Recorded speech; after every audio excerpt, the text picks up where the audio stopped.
Assalamualaikum, Namaskar. I am Tanya from the CSK PG College, and I am very grateful to all of you to come here because this function बहुत समय से ये function होते होते रह गया, लेकिन आज फाइनली ये फंक्शन हो रहा है।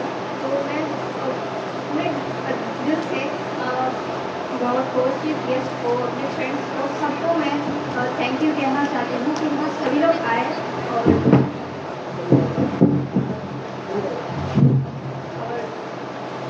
हम चाहते हैं कि इस फंक्शन को बहुत ही दिल से हम एंजॉय करें, क्योंकि ये होते होते हुआ और आज हो रहा है। तो पॉजिटिव होना बहुत बड़ी बात है अपनी ज़िंदगी में, क्योंकि ये फंक्शन भी एक पॉजिटिव का ही परिणाम है।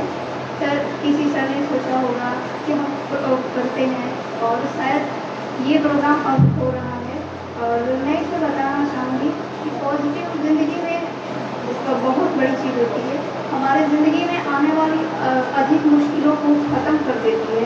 तो पॉजिटिव पर एक हमारे साइंटिस्ट थे जिनका नाम था जापान के थे, वो सूडो साइंटिस्ट थे जिन्होंने वाटर टेक्निक, वाटर एक्सपेरिमेंट किया था। उन्होंने बताया था कि वाटर जो होता है उसके मॉलिक्यूलर जो स्ट्रक्चर होता है वो हमारे बातों से, हमारे पॉजिटिव वाइब से नेगेटिव वाइब से बहुत ही इफेक्ट होता है। तो उन्होंने इस चीज़ को करने के लिए बहुत सारे ग्लास लिए और कुछ को पॉजिटिव में बांट दिया और कुछ को नेगेटिव है।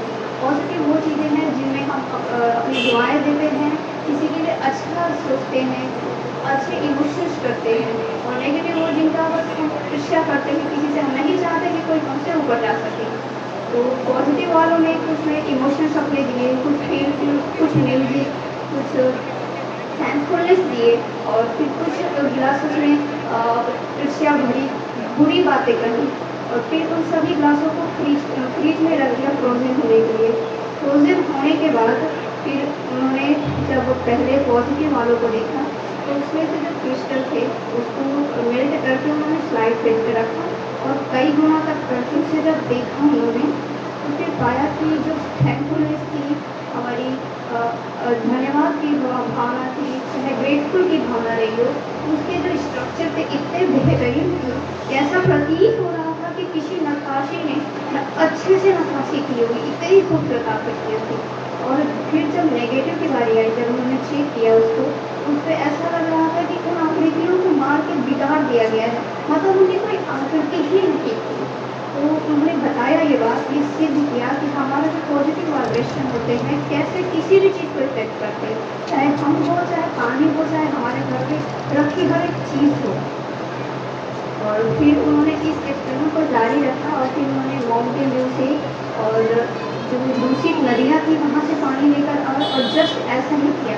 और जब उन्होंने किया तो देखा कि फिर वही पॉजिटिव चीज़ें मिली, जिनमें इतनी अच्छी सिमेट्रिकल शेप थे कि ऐसा लग रहा था कि इसे बहुत ही बारीकी से बनाया हो। और इस प्रकार पता चलता है कि पॉजिटिव होने से हमारी ज़िंदगी में इतना बदलाव आता है। और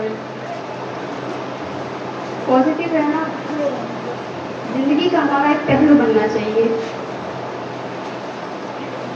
और मैं कहना चाहती हूँ सबकॉन्शियस माइंड के बारे में।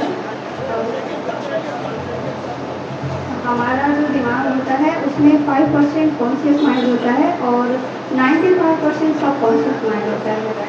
तो जो कॉन्शियस माइंड होता है जिसमें हम अपनी जगी हुई क्रियाएँ करते हैं, जैसे पढ़ते हैं, लिखते हैं, खेलते हैं, और सबकॉन्शियस माइंड में हम जो पढ़ रहे हैं, लिख रहे हैं, इनसे जो फीलिंग, इमोशंस जाते हैं वो हमारे सबकॉन्शियस माइंड में जाते हैं। तो सबकॉन्शियस माइंड को प्रोग्राम करने के लिए हमें पहले खुद को, अपने इंटरनल वर्ल्ड को चेंज करना होगा, तब हम आउटर वर्ल्ड को चेंज कर सकते हैं। और एक स्टडी में, पिछली स्टडी में एक बड़ा उद्घाटित हुआ, वो यह है कि हमारा जो सबकॉन्शियस माइंड है वह कभी भी हंसी मजाक को नहीं समझता है।